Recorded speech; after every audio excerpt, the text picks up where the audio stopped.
আল্লাহ পাক বলেন, আল্লাযীনা ইয়াযকুরুনাল্লাহা কিয়ামান ওয়া কুউদান ওয়া আলা জুনুবিহিম ওয়া ইয়াতাফাক্কারুনা ফী খালকিস সামাওয়াতি ওয়াল আরদ রব্বানা মা খালাকতা হাযা বাতিলা সুবহানাকা ফাকিনা আযাবান নার।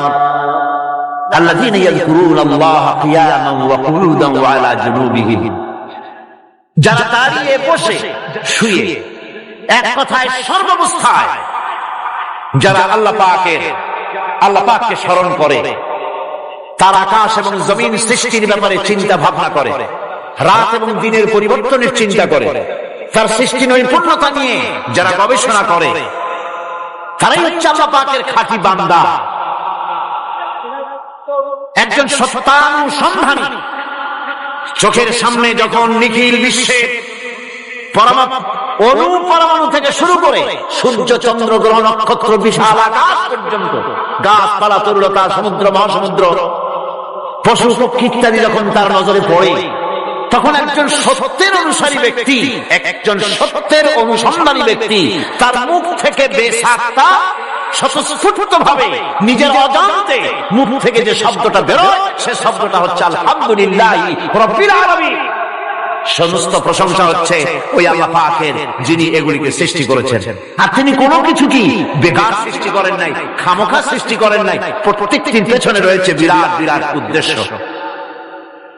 এখানে মানুষের সবচাইতে বড় ভ্রান্তি, মানুষের সবচাইতে বড় ভুল, সেটা হলো এই, দুর্ভাগ্যজনক ভাবে সকল সৌন্দর্যের মহাশিল্পী আল্লাহ পাককে মানুষ ভুলে যায়। তারা প্রশংসা করে নদী, প্রশংসা করে নারী, নারীর অঙ্গ প্রত্যঙ্গ নিয়ে তারা কবিতা লেখে, নারীর সৌন্দর্য নিয়ে কবিতা লেখে, সাহিত্য রচনা করে, সূর্য নিয়ে, চন্দ্র নিয়ে, চাঁদের মায়াবী জ্যোৎস্না নিয়ে, এর সুন্দর সুষমা নিয়ে কবিতা লেখে, প্রজাপতির রং দিয়ে গান তৈরি করে, ফুলের সৌন্দর্য এবং তার সৌরভ দেখে মানুষ পাগল হয়ে যায়। এগুলির পিছনে গান, সাহিত্য ইত্যাদি কবিতা রচনা করে, কিন্তু এই সৌন্দর্য যিনি সৃষ্টি করেছেন সে আল্লাহ পাককে বেমালুম ভুলে যায়। সেই জন্য স্রষ্টার প্রশংসা করতে হবে। আল্লাহ পাক শেখাচ্ছেন, শুরুতেই শেখাচ্ছেন আলহামদুলিল্লাহি রাব্বিল আলামিন। পড়েন সবাই, আলহামদুলিল্লাহি রাব্বিল আলামিন। আল্লাহ রাব্বুল আলামিন তোমাকে যদি কোনো বিপদ দেন, এই বিপদ থেকে তোমাকে কেউ মুক্ত করতে পারবে না, কেউ বাঁচায় দিতে পারবে না। আল্লাহ যদি তোমার জন্য বিপদ রেখে দিয়া থাকেন, এই বিপদ থেকে বাঁচাবার ক্ষমতা কারো নাই। আর আল্লাহ যদি তোমাকে কোনো কল্যাণ দিতে চান, তাহলে সেই কল্যাণ প্রতিহত করতে পারে, সে কল্যাণের পথে বাধা দিতে পারে, আকাশে জমিনে এমন কেউ নাই। সুবহানাল্লাহ পড়ে। কাজে শক্তি তো সবটাই আল্লাহ রাব্বুল আলামিনের, ক্ষমতা সবটা কার? আল্লাহ সুবহানাহু ওয়া তাআলা। কল্যাণ করেন তিনি, আর অকল্যাণ যদি করেন, সে অকল্যাণ থেকে বাঁচবার উপায় নাই। কল্যাণ যদি করতে চান, ঠেকাবারও কারো উপায় নাই। মুমিন ব্যক্তির আত্মমর্যাদা এভাবে বেড়ে যায় ইমানের কারণে, ইমানের কারণে তার আত্মমর্যাদাটা এত বেড়ে যায় যে সে হক কথা বলতে গিয়া রিজেকের চিন্তা করে না, চাকরির চিন্তা করে না। হক কথাটা যদি বলি, আমি সরকারি চাকরি করি, হক কথা বললে পরে চাকরি থাকবে না। ইমামতি করি, হক কথা বললে পরে চাকরি থাকবে না। এই জাতীয় হীনমন্যতা তার মনের ভিতরে জায়গা পাবে না। যেহেতু কোরআন তারা শিখাইছে, কিসের ভয়? রিস্কের চিন্তা করো, রিস্কের চিন্তা করার কোনো দরকার নাই। কোরআন তোমাকে বলে দিয়েছে, ঈমান এনেছো তুমি যার উপরে, ইন্নাল্লাহা হুয়ার রাজ্জাকু যুল কুওয়াতিল মাতিন। নিশ্চিত হবে আল্লাহই হচ্ছেন মহান রিজিক দাতা। নিরঙ্কুশ ভাবে রিজিকের চাবিকাঠি তারই হাতে। তা আমার রিজিক যদি আল্লাহর হাতে হয়, এটা যদি বিশ্বাস করি, তাহলে মেম্বারের উপরে দাঁড়িয়ে হক কথাটা বলতে ভয় পাই কেন? চাকরি করি, হক কথাটা বলতে পারি না কেন? সরকারের কাছে আমার রিজেক্ট নয়, সেক্রেটারির কাছে, মুতাওয়াল্লির কাছে আমার রিজেক্ট নয়। আমার খাদ্য কার কাছে? আমার রিজেক্ট কার কাছে? এটা হলো সবচেয়ে বড় ভয়। ইমানের দাবি করে ঠিক, ওয়াজ নসিহত করেও ঠিক, মানুষকে উপদেশ দেয়ও ঠিক, কিন্তু মনের মধ্যে ভয় একটু থেকেই যায়। যদি চাকরিটা যায় তাহলে বিবি বাল বাচ্চা নিয়ে বাঁচবো কেমনে? এটা থাকে মনের ভিতরে এক চিন্তা। একজন টিচার তার ছাত্রদেরকে শিখাইছিলেন যে বিসমিল্লাহর এত ফজিলত, নদীর উপর থেকে বিসমিল্লাহ বলে হাঁটে গেলে তাও হাঁটে যাওয়া যায়, খাওয়ার নৌকা ছাড়াই পানির উপর হাঁটে যাওয়া যায়। একটা ছেলে, একটা ছাত্র এই কথাটা এমন বিশ্বাস করলো, নদীর পাড়ি দিয়ে, তার বাড়ি ছিল নদীর ওপার, প্রতিদিন খাওয়া পার হয়ে মাদ্রাসায় আসতো, বিশ্বাস করছে পুরোটাই, আর বিসমিল্লাহ বলে পাও দিয়ে হাঁটিয়া চলে গেল। এটা কোন কোরআন নয়, হাদিস নয়, শোনা কথা।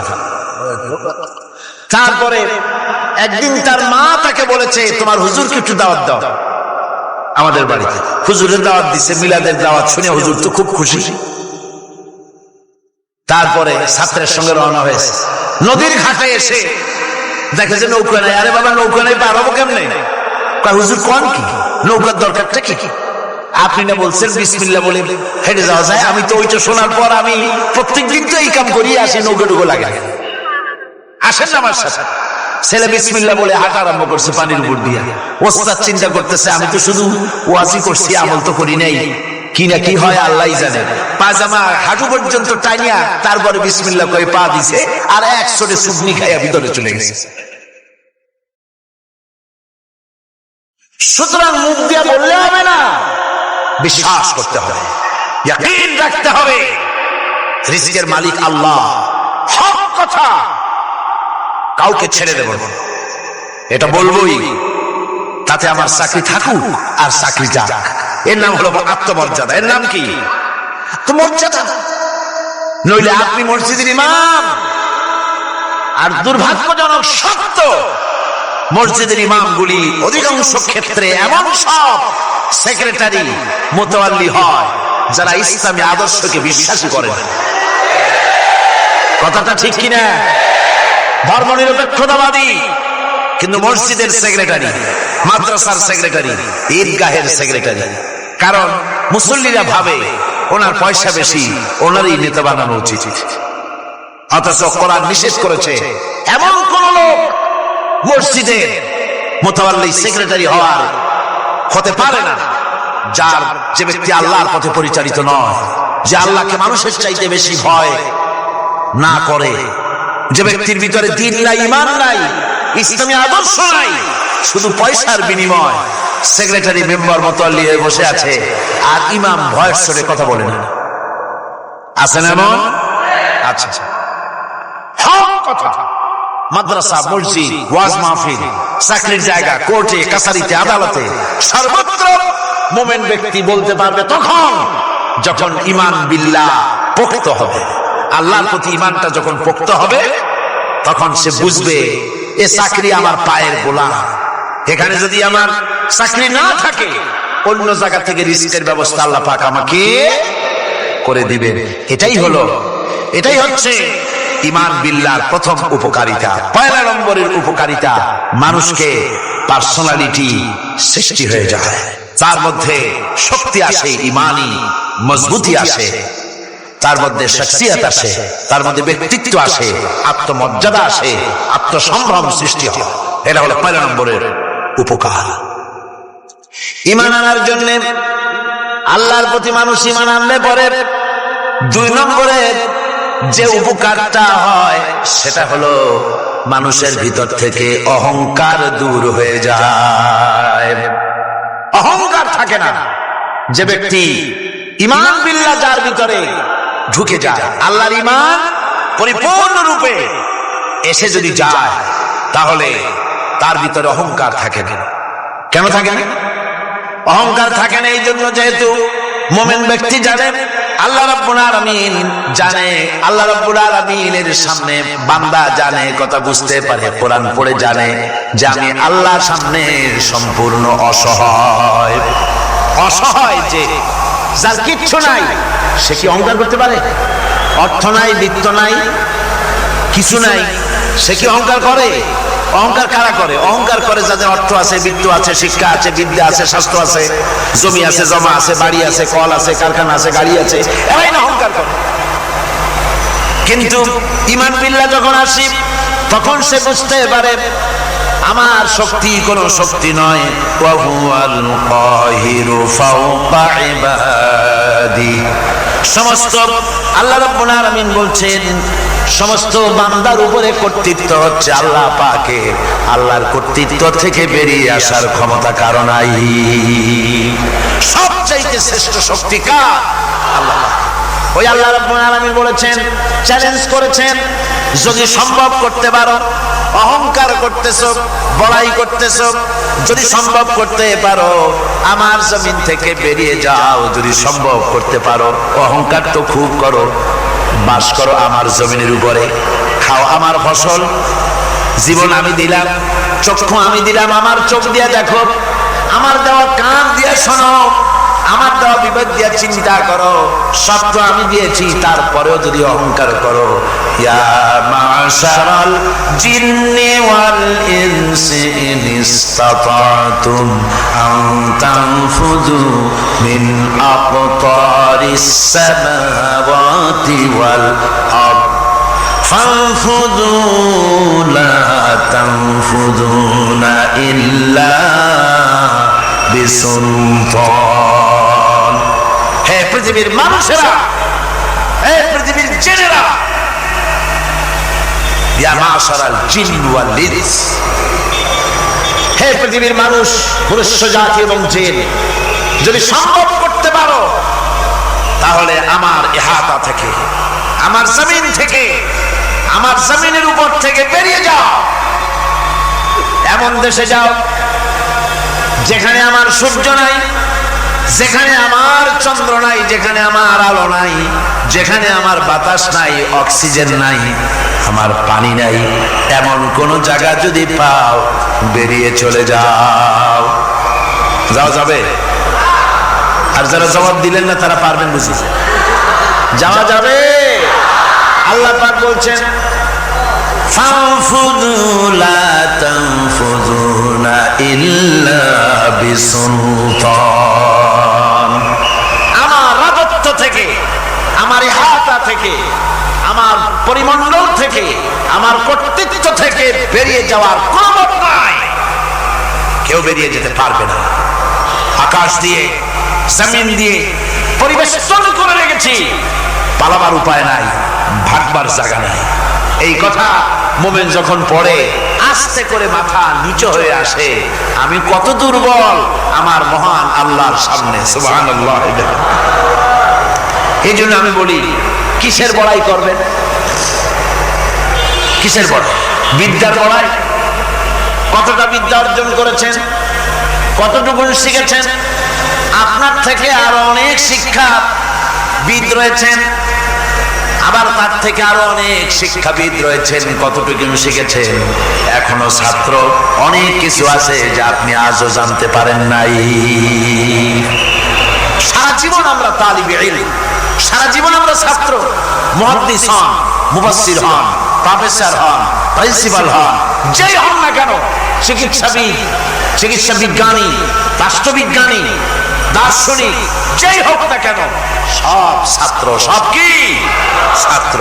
বহু কিছু এমন আছে যা আজও মানুষ উদ্ধার করতে পারে নাই, শিখতে পারে নাই। সুতরাং শিক্ষার বড়াই করবে।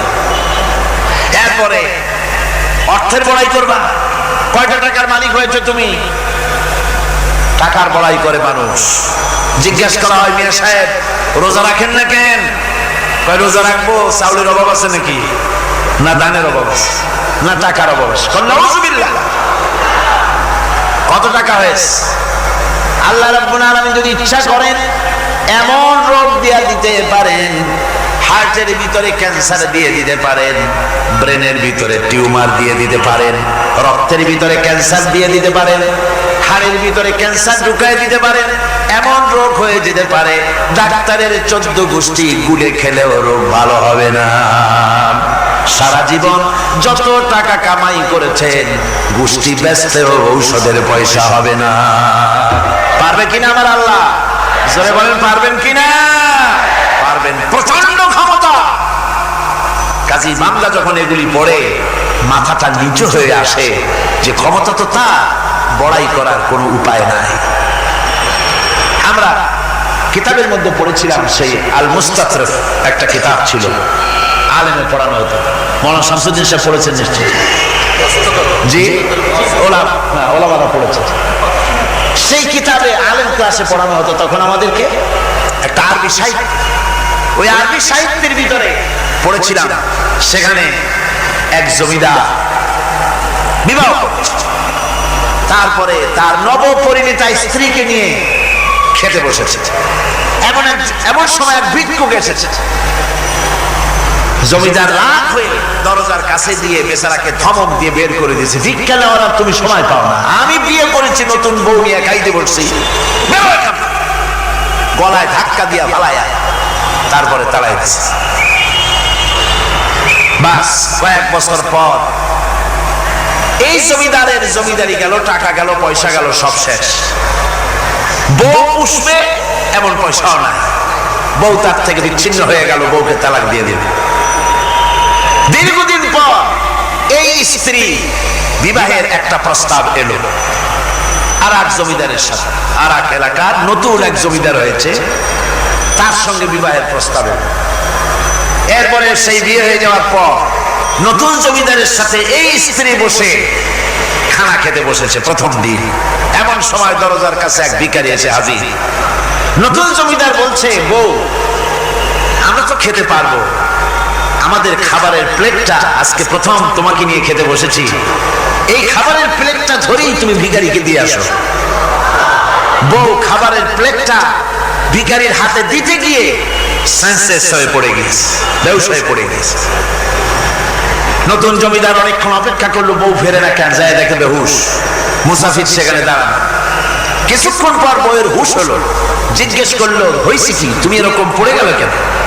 এই মুসাফিরকে দেখে বউ বলতেছে, আল্লাহর কসম, তুমি যখন আমাকে প্লেট ভরা খাবার দিয়ে পাঠাই দিলা ভিক্ষুককে দেওয়ার জন্য, যারে ভিক্ষা দিতে গেলাম, আল্লাহর কসম করে বলি, এ হচ্ছে আমার সেই প্রথম স্বামী। এবার ওই জমিদার বলতেছে, তুমি যেমন কসম করে বলতেছো এই হলো তোমার প্রথম স্বামী, আমিও আমার আল্লাহর নামে কসম করে বলি, আমিও সেই ভিখারি যেদিন তোমরা খেতে বসেছিলে আর আমি ভিক্ষা নিতে গিয়েছিলাম, আমাকে দরজা থেকে তাড়াই দিয়েছিলে।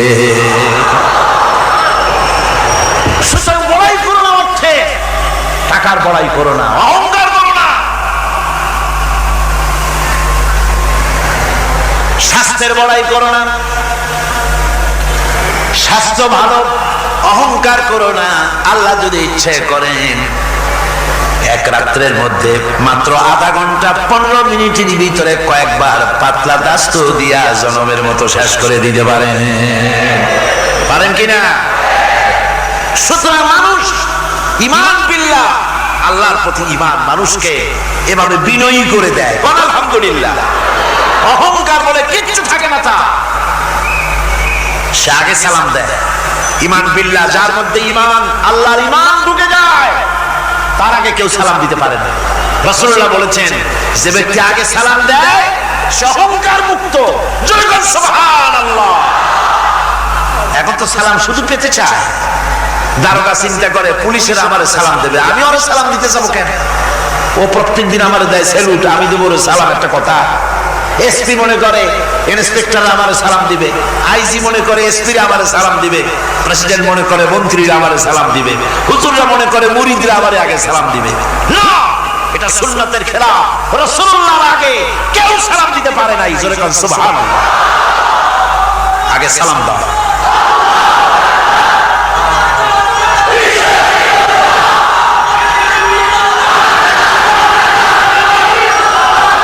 এই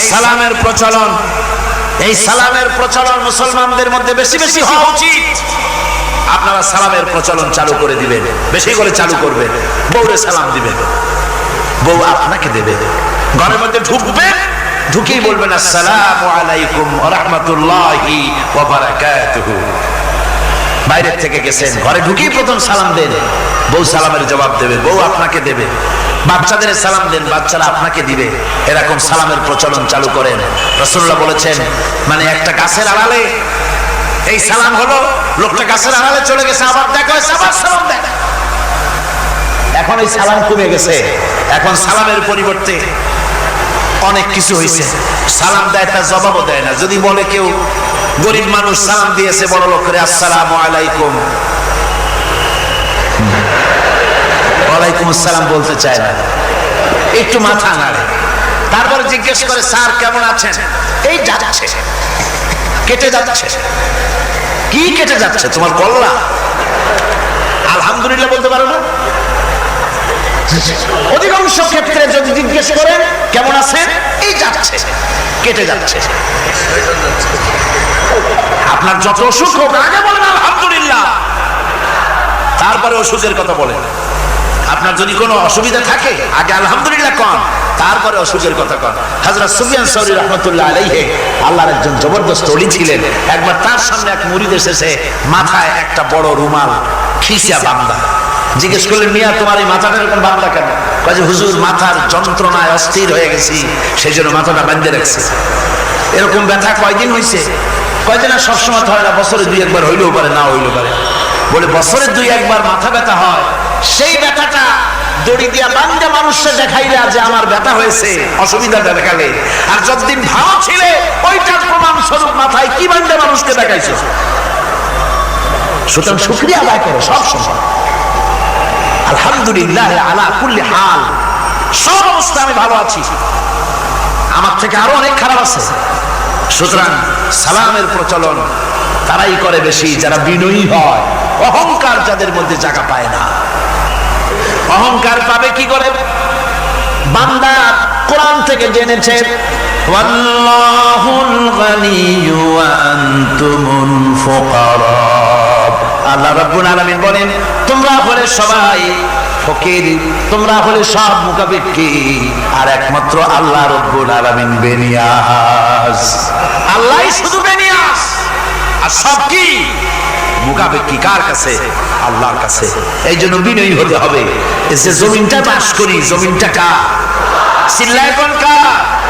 লিল্লাহি মা ফিস সামাওয়াতি ওয়া মা ফিল আরদ। আকাশ ও তার, জমিনও। এই কথা যদি জানা থাকে, বিশ্বাস থাকে, তাহলে সেই ব্যক্তি অহংকার করতে পারে না, সে বিনয়ী হয়। ঈমান বিল্লাহ তাকে বিনয়ী বানায় দেয়। আর বিনয়ী মানুষ, নিরহংকার মানুষই আল্লাহর কাছে বেশি পছন্দ। এই ঈমান তার ভিতরে এই কথা জাগ্রত করে দেয়। আমি যদি একটা গাড়ির মালিক হয়ে থাকি, আমি যদি একটা বাড়ির মালিক হয়ে থাকি, আমি যদি স্ত্রী পুত্র সন্তান পেয়ে থাকি, আমি যদি মন্ত্রী হয়ে থাকি, আমি যদি কিছু পেয়ে থাকি, আমার হাতের কামাই দ্বারা পাই নাই। আল্লাহ শিখাই দিচ্ছেন, ওয়ামা বিকুম বিনিমাতিন ফামিনাল্লাহ। যত নেয়ামত তোমরা পেয়েছো সব আল্লাহ রাব্বুল আলামিন দিয়েছেন। জোরে বলেন সুবহানাল্লাহ। দাতাকে ভুলে যেও না, আল্লাহর কাছে বিনয়ী হও। সমস্ত নিয়ামত একমাত্র তিনি দিয়েছেন। ঈমান বিল্লাহর দ্বারা মানুষের এই গুণ সৃষ্টি হয়, এই উপকার হয় মানুষের, যে সে বিনয়ী হয়ে যায়। আল্লাহ পাক কোরআনে কারীমের মধ্যে আরো বলেন, ওয়ালা তামশি ফিল আরদি মারহান ইন্নাকা লান তাখরিকাল আরদা ওয়া লান তাবলুগাল জিবালা তুলা। ওয়ালা তামশি ফিল আরদি মারহান, আমার এই জমিনের উপরে অহংকার করে হেঁটো না। আল্লাহ পাক নিষেধ করেছেন, জমিনের উপরে অহংকার করে হেঁটো না। এই জমিনের উপরে অহংকার করে হাঁটতে গিয়া তুমি পদাঘাত করে আমার জমিনটারে ফাটাই দিতে পারবে না। আবার অহংকার করে লাভ দিয়া আমার পাহাড়টার উচ্চতাও ছাড়াই যেতে পারবে না। যখন তুমি পাহাড়ের উচ্চতা ছাড়াতে পারবে না, যখন জমিনটারে লাথি মেরে ফাটাই দিতে পারবে না, তখন আবার অহংকারটা কিসের অহংকার? নিজের দিকে তাকাও, তোমারে আমি বানাইছি কি দিয়া? তোমার পেটের মধ্যে কি, তোমার শরীরের মধ্যে কি? মলমূত্র দিয়ে পেটটা ভরা, আর দুনিয়ায় এসেছো এক ফোঁটা নাপাক পানি দিয়ে। যে নাপাক পানি ফোঁটা শরীর থেকে বেরিয়ে গেলে পরে গোসল ওয়াজিব হয়ে যায়, ফরজ হয়ে যায়, এমন একটা নাপাক পানি যার জন্মের উৎস, তার তো অহংকার করার শোভা পায় না। অহংকার করবেন কেবলমাত্র কে? চিল্লায় বলেন কে? হাদিসে কুদসির ভিতরে এসেছে, আল্লাহ পাক বলেছেন অহংকার হচ্ছে আমার ইজা, অহংকার হচ্ছে আমার চাদর। যে ব্যক্তি অহংকার করে সেজন্য আমি আল্লাহর চাদর নিয়ে টানাটানি করে চলে। নাউজুবিল্লাহ, চিল্লায় নাউজুবিল্লাহ।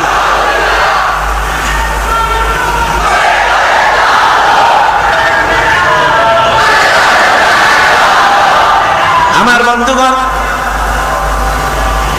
আল্লাহ রাব্বুল আলামিন কোরআনে কারীমের মধ্যে বলেছেন, আমার সঠিক বান্দা যারা, অহংকার তাদের মধ্যে থাকে না। ওয়াইবাদুর রাহমানিল্লাযীনা ইয়ামশুনা আলাল আরদি হাওনা। রহমানের বান্দা যারা, আমি আল্লাহ পাকের গোলাম যারা, তারা জমিনের উপরে খুব বিনয়ের সাথে চলে।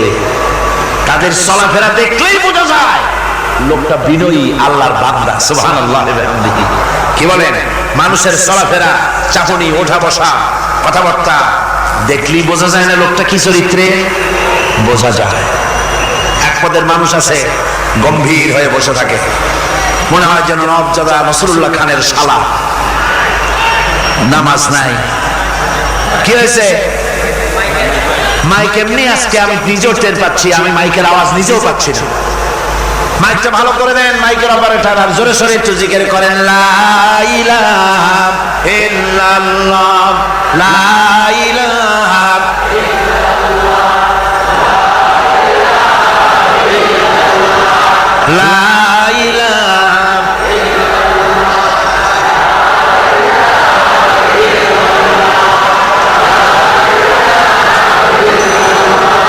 বসেন, বসুন। লা ইলাহা ইল্লাল্লাহ, লা ইলাহা, লা ইলাহা,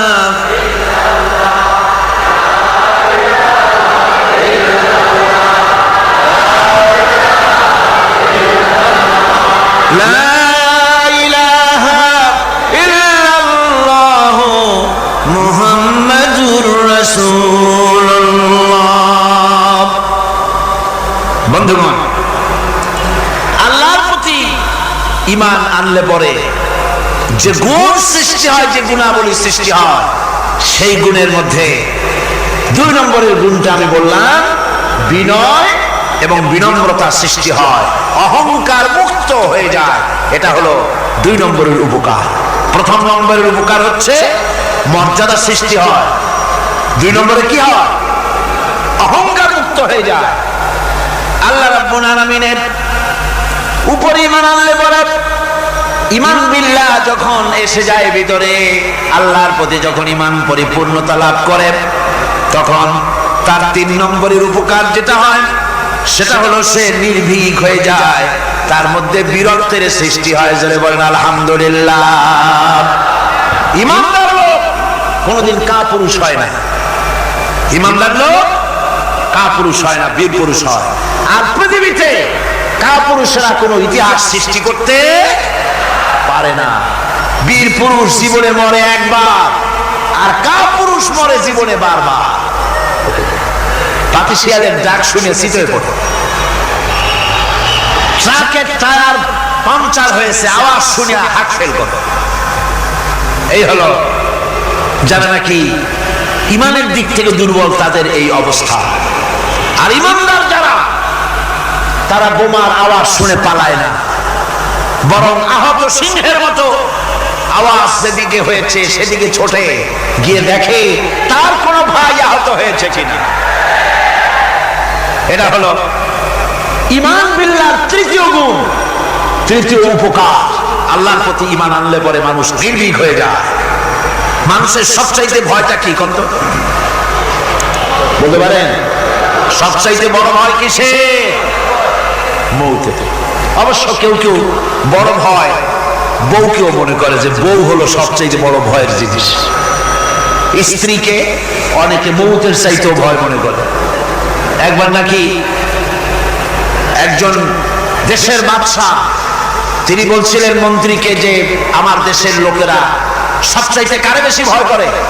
মন্ত্রী বলছে দেশের লোকেরা সবচাইতে বউকে বেশি ভয় করে। এটা একটা কথা হলো নাকি? প্রমাণ করতে যদি না পারো তাহলে তোমার চাকরি শেষ। প্রধানমন্ত্রী তো মুসিবতে পড়ে গেছে। তারপরে সমস্ত লোক দেখেছে, সমস্ত শহরবাসীকে দেখে তারপরে বলছে তোমরা যারা বউকে ভয় করো না তারা সব এদিকে আসো, আর যারা বউকে ভয় করো তারা এ পাশে থাকো। এখন যারা ভয় করে তারা সব একদিকে চলে আসছে। একটা শুকনা শাকনা মানুষ একা দাঁড়ায় আছে, ভয় করে না সেই দলে, আর সব একদিকে। বাদশা আশ্চর্য হয়ে গেল, সব মানুষ ভয় করে একদিকে চলে আসলো, আর তুমি একা শুকনা শাকনা মানুষ, তুমি বউরে ভয় করো না, ব্যাপারটা কি? কয় যে না, বউকে ভয় করি কিনা তা জানি না, আমি আসার সময় আমার বউ বলে দিয়েছে সব লোক যেদিকে যাবে সেদিকে যাবে না, একা দাঁড়ায় থাকবে একদিকে।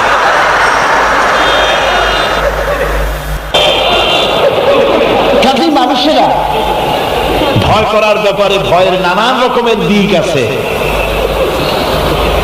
কিন্তু প্রকৃতপক্ষে এটা একটা উপমা দিলাম আমি মাত্র। প্রকৃতপক্ষে মানুষের কাছে সবচাইতে বড় ভয় হলো মৃত্যুর ভয়। সবচাইতে ভয় কিসের ভয়?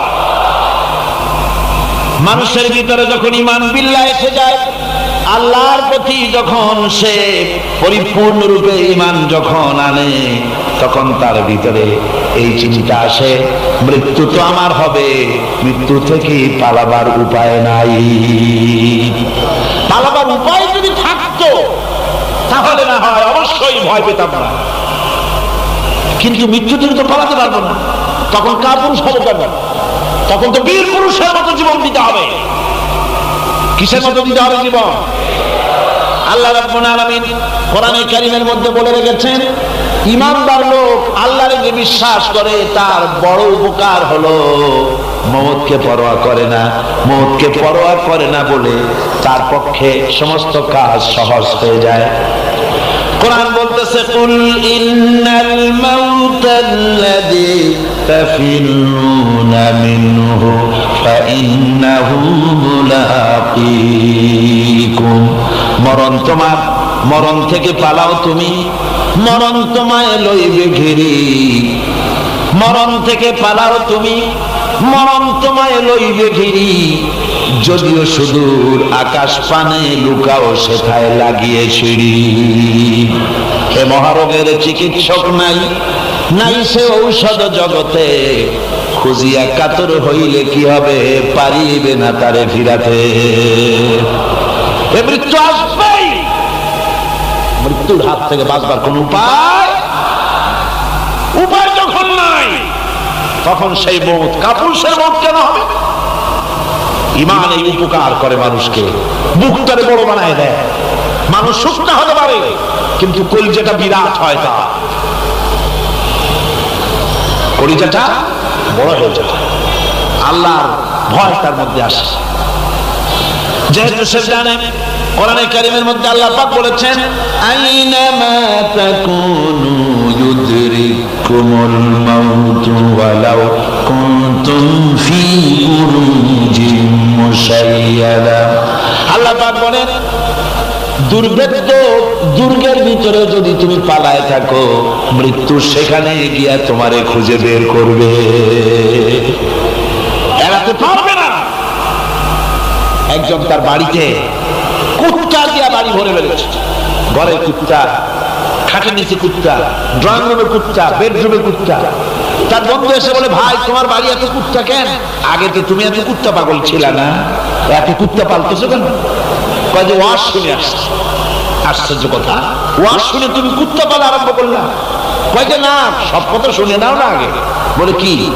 কয় যে ওয়াজের মধ্যে শুনলাম রাসূলুল্লাহ বলেছেন যে বাড়িতে কুত্তা থাকে ঘরের মধ্যে আর প্রাণীর ছবি থাকে ওখানে নাকি ফেরেশতা আসে না। তা আমি কুত্তা রেখে দিছি, ঘরের থেকে বাইর হই না, আজরাইল আসতেও পারবে না, আমার জানও কবজ হবে। বন্ধু ছিল খুব চালাক। বন্ধু কয় যে ও কুত্তাওয়ালা বন্ধু, বুঝলাম আজরাইল আসবে না, কিন্তু কুত্তাকে কিয়ামত পর্যন্ত বাঁচে না মরে? কয় যে না ভাই, কুত্তা তো মরে। কয় কুত্তা মারে যে ফেরেশতায়, তোমারে মারবে সেই ফেরেশতায়। পালাবা কেমন? পালাবার উপায় নাই। যেখানেই থাকে, বাড়িতে হোক, গাড়িতে হোক, দেশে হোক, বিদেশে হোক, মৃত্যু যখন আসবে, মৃত্যুর হাত থেকে এড়াবার কোন উপায়? আমার বন্ধুগণ, মৃত্যু থেকে বাঁচবার কোন উপায় নাই। এজন্য এই ক্ষণস্থায়ী জীবনের সুখময়, অনন্তকাল সুখময় জীবনকে মানুষেরা, ইমানদার লোকেরা জলাঞ্জলি দিয়ে চির সুখময় আল্লাহর জান্নাতে যাওয়ার জন্য জীবন দিতে মোটেও তাদের বাধে না। জীবন দিতে হবে আল্লাহর রাস্তায়। যখন মরবই, বাসা যখন যাবে না, বাসা কি যাবে? চিল্লায় যখন যাবে। রাসূলুল্লাহ যখন বাঁচেন নাই, কত বড় কথা! আল্লাহ রাসূল যখন বাঁচেন নাই, তো পৃথিবীতে কে বাঁচবে? রাসূলের যখন ইন্তেকাল হয়েছে, সবাইকে মরতে হবে, কোনো সন্দেহ নাই। সন্দেহ আছে? মরা লাগবে। সেই মওতটা ঈমান বিল্লাহ, আল্লাহর প্রতি ঈমান আনলে পরে ওই মওতের ভয় আর থাকে না। মনটা তখন নির্ভীক হয়ে যায়, সে বীর হয়ে যায়। তখন তার মন বলে, মরা যখন লাগবে, জীবনটা যিনি দিয়েছেন তার জন্য দিয়ে দেই না কেন? জীবন যিনি দিয়েছেন তার জন্য দিয়ে দেই। বদরের যুদ্ধ, রাসূল কারীম সাল্লাল্লাহু আলাইহি ওয়াসাল্লাম লোক তৈরি করতেছে, সৈন্য রিক্রুট করতেছে। বদরের যুদ্ধ, আমার ভাইরা, চারটি খানি কথা নয়। বদরীদেরকে আল্লাহ মাফ করে দিয়েছেন। সুবহানাল্লাহ। বদরের যুদ্ধ বড় মারাত্মক যুদ্ধ। এই জিহাদ হবে, বাপ তরবারি ধরবে ছেলের বিরুদ্ধে।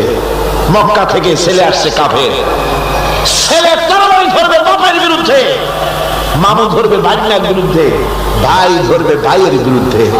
এটা কি আপনি সোজা মনে করেন? কম সোজা মনে করেন? আমার বন্ধুগণ, বদরের যুদ্ধ শেষ হয়ে যাওয়ার পর হযরত আবু বকর সিদ্দিক রাদিয়াল্লাহু তাআলা আনহুর সঙ্গে ছেলে আব্দুল্লাহর দেখা হয়ে গেল। ছেলে তখনও কাফের।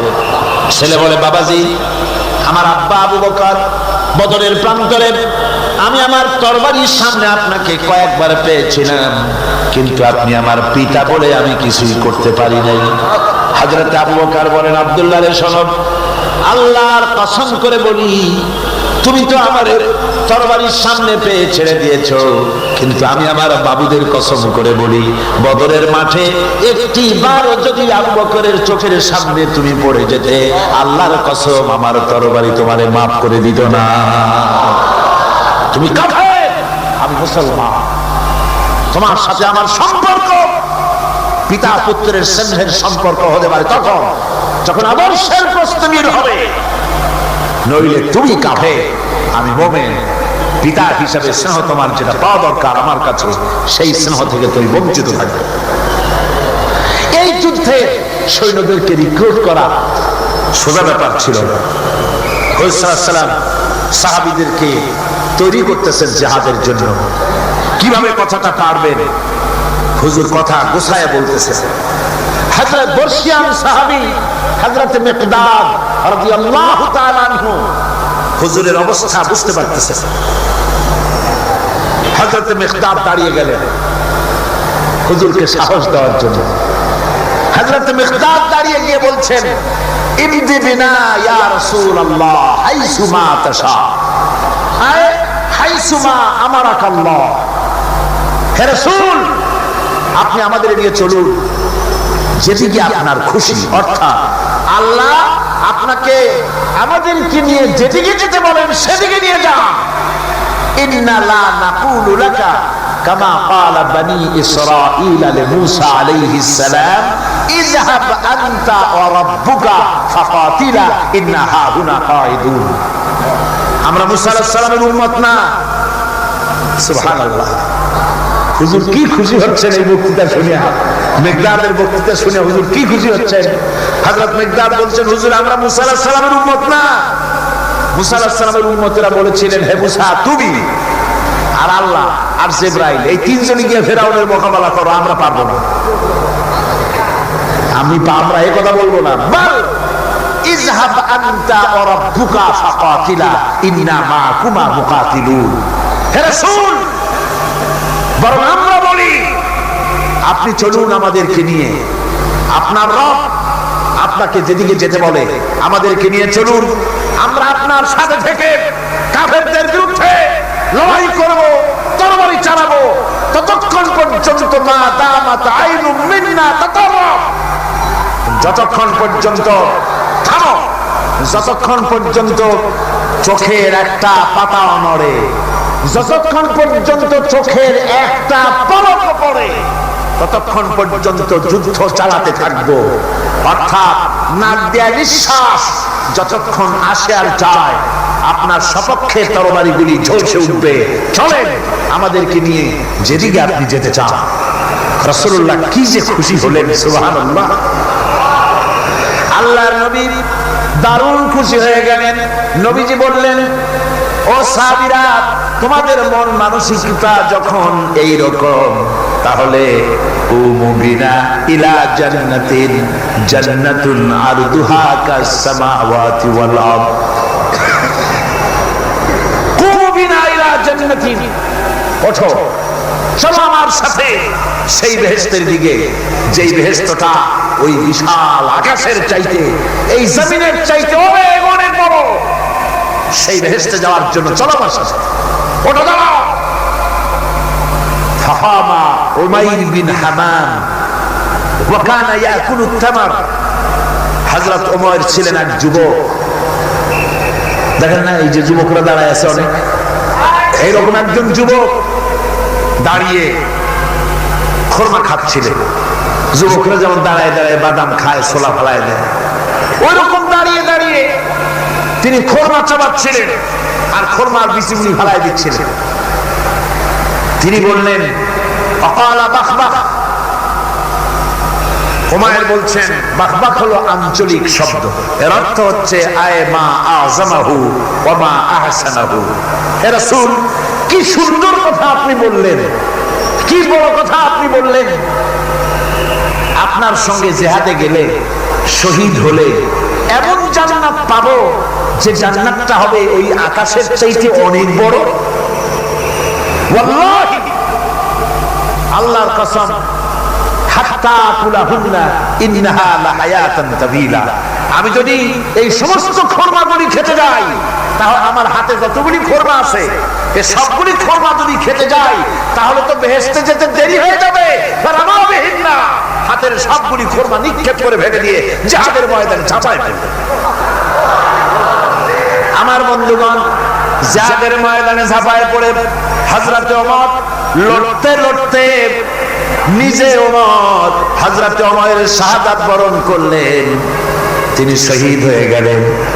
জিহাদের শেষে যখন শুহাদায়ে বদর যখন জানাজা হবে, একজন সাহাবী দেখিয়ে দিলেন, হুজুর এই হলো সেই ওমর যিনি জান্নাতের খোঁজ খবর শুনে হাতের খোরমাগুলি খাওয়ার সময় পায় নাই।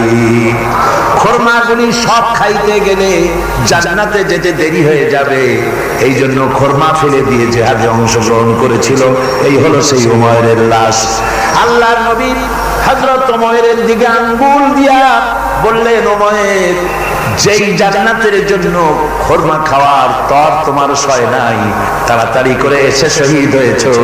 আমি নবী সাক্ষী দিচ্ছি, ইন্নাকা মিন আহলিহা, আমি সাক্ষ্য দিচ্ছি অবশ্যই তুমি আল্লাহর জান্নাতি, অবশ্যই তুমি বেহেশতে যাবে। সুবহানাল্লাহ, তুমি বেহেশতের অধিবাসী। সুতরাং আল্লাহর রাস্তায় যারা জীবন দেয় ঈমান বিল্লাহর কারণে, তার ভিতরে ঈমান মজবুত হয়ে যায়, মৃত্যুকে পরোয়া করে না। মৃত্যু হয় তার পায়ের মৃত্যু। মৃত্যু আমার গোলাম, মরা আমার লাগবেই। জীবনটা যিনি দিয়েছিলেন, জীবনটা তাকে দিতে, তার রাস্তায় দিতে আপত্তি আছে? চিল্লায় বলেন আপত্তি আছে? আমার বন্ধুগণ, আল্লাহর রাস্তায় যারা এভাবে জীবন দেয়, ওদের সম্পর্কে রব্বুল আলামিন বলেন, ওয়ালা তাহসাবান্নাল্লাযীনা কুতিলু ফী সাবিলিল্লাহি আমওয়াতান বাল আহইয়াউন ইনদা রাব্বিহিম ইউরযাকুন। যারা কি আমার রাস্তায় জীবন দিল, আমার রাস্তায় যারা জীবন দিয়েছে, নিহত হয়েছে, তাদেরকে তারা মৃত্যু হয় নাই, বরং তারা জীবন লাভ করেছে। এই মরণের বিনিময় আর এক জীবন তারা লাভ করেছে, যেই জীবনে তারা আল্লাহর কাছে চলে গেছে এবং রব্বুল আলামিনের কাছ থেকে তারা রিজিক প্রাপ্ত হয়। আল্লাহর কাছে তারা রিজিক পায়। আর এই মৌত হচ্ছে শ্রেষ্ঠ মৌত, শাহাদাতের মৌত। কিসের মৌত? শাহাদাতের মৌত। আমার বন্ধুগণ, জীবনের পরোয়া মুমিনের সবচেয়ে বড় উপকার আল্লাহর পর ঈমান আনা। জীবনের পরোয়া সে করে না, কারণ রাসূলুল্লাহ বলেছেন শাহাদাতের মৌতের যন্ত্রণা, শরীরে যদি কেউ চিমটি কাটে, খামসি কাটে, একটা চিমটি দিলে যতটুকু ব্যথা লাগে, মৃত্যুর শাহাদাতের এই মৃত্যুর যন্ত্রণা এর থেকে বেশি কিছু না। কিতাবের ভিতরে এসেছে ফেরাউনের স্ত্রী আসিয়া যখন ফেরাউনকে মানে নাই, শেষ পর্যন্ত ফেরাউন অর্ডার দিয়ে দিল আসিয়ারে মারো। মারার জন্য তক্তার ভিতরে হাজার হাজার প্যারাক মারো। তক্তায় প্যারাক মারা হলো, তক্তাটারে উল্টায় দিল, প্যারাক গুলো খাড়া হয়ে গেল। প্যারাক বোঝেন কিনা? প্যারাক বোঝেন? প্যারাক গুলো খাড়া হয়ে গেল। ফেরাউন বলল, এর উপরে আসিয়াকে ফুট করে শোয়াই দাও। এরপরে চতুর্দিক থেকে পিটাইতে থাকো, যতক্ষণ পর্যন্ত আমার উপর ঈমান না আনে মারতেই থাকো। প্যারাকের উপরে নারী দেহ আসিয়াকে শোয়াই দেওয়া হলো। আর চতুর্দিক দিয়ে আঘাত করা হচ্ছে, লোহাগুলি শরীরের ভিতরে ঢুকে যাচ্ছে, শত শত লোহা শরীরের ভিতরে ঢুকে যাচ্ছে। এমত অবস্থায় আল্লাহ রাব্বুল আলামিন ডেকে বলেন, ফেরেশতারে, আমার ফেরেশতারা, আমার আসমানের সব দরজাগুলি খুলে দাও। আমার আসিয়া মৃত্যুর আগে, প্রাণ বেরিয়ে যাওয়ার আগে আমার জান্নাতটা দেখে যেন প্রাণটা বেরিয়ে যায়। আল্লাহর এই রাস্তায় মানুষ জীবন দিতে কুণ্ঠা বোধ করে না, যদি ঈমান বিল্লাহ, আল্লাহর প্রতি ঈমান মজবুত হয়ে যায়, তার জীবনের মোটেও পরোয়া হয় না। জীবন দিয়েছেন আল্লাহ, এই জীবন দিব, কাকে ফিরায় দেব? আল্লাহ। এই জন্য আল্লাহ পাক বলেছেন, ইন্নাল্লাহা আশতারা মিনাল মুমিনিনা আনফুসাহুম ওয়া আমওয়ালাহুম বিআন্না লাহুমুল জান্নাহ। আমি আমার মুমিনের জান এবং মাল সবটা খরিদ করে নিয়েছি, বিনিময়ে মুমিনকে আমার বেহেশত দিয়ে দিয়েছি। তোমার জানটাও আমার মালটাও আল্লাহ। সুতরাং জান মাল তো আমার রাস্তায় জান দাও, মাল দাও।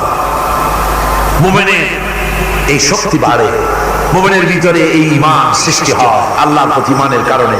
নির্ভীক সে বীর হয়ে যায়, তার ধারণা এটা হয়, ঈমানের ব্যাপারে মজবুত হয় যে পৃথিবীর সমস্ত শক্তি একত্রিত হয়ে যদি আমাকে চেষ্টা করে, আমার এক গাছা পশম বাঁকা করতে পারবে না, যদি না আল্লাহর হুকুম না থাকে। সুবহানাল্লাহ। কোরআনে কারিমে রব্বুল আলামিন বলেন, ওয়া মা হুম বিদারিনা বিহি মিন আহাদিন ইল্লা বিইজনিল্লাহ।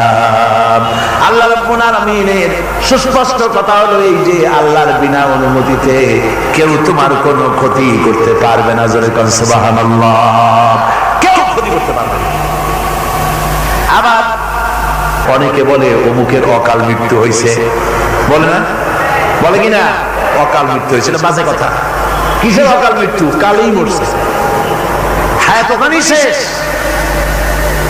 হায়াত থাকতে এক সেকেন্ড আগে, এক সেকেন্ড পরে মৃত্যু হবে না। যখন নির্ধারিত সময় আসবে সেই সময় মরবে, আগে বা পরে মৃত্যু হবে। মৃত্যু নির্ধারিত সময়ের আগে মরবে না মানুষ, বাহানায় হোক ওসিলায় হোক, মরণ যেখানে আছে সেখানে যাওয়াই লাগবে। এই জন্যে কবি বলছেন, दो चीज आज दो चीज कसद जोर जोर एके आबेदाना दिगर खा के गोर। দুটি জিনিস মানুষকে টানে, একটা হলো খাদ্য আর একটা হলো মৃত্যু। খাবার যেখানে আছে সেখানে যেতেই হবে, আর মৃত্যু যেখানে আছে সেখানেও যেতে হবে। সময় আসতে পরে মানুষকে মোটেই সময় দেওয়া হবে না, সময় যখন আসবে সময় মতো তাকে বিদায় নিতে হবে। সুতরাং ঈমান, আল্লাহর প্রতি ঈমান আনলে পরে মানুষের ভিতরে নির্ভীকতার সৃষ্টি হয়, সে কাউকে পরোয়া করে না আল্লাহ ছাড়া। চিল্লায় বলেন সুবহানাল্লাহ, আরো জোরে বলেন সুবহানাল্লাহ। সাহস, বুক ভরা সাহস তার মধ্যে আসবে।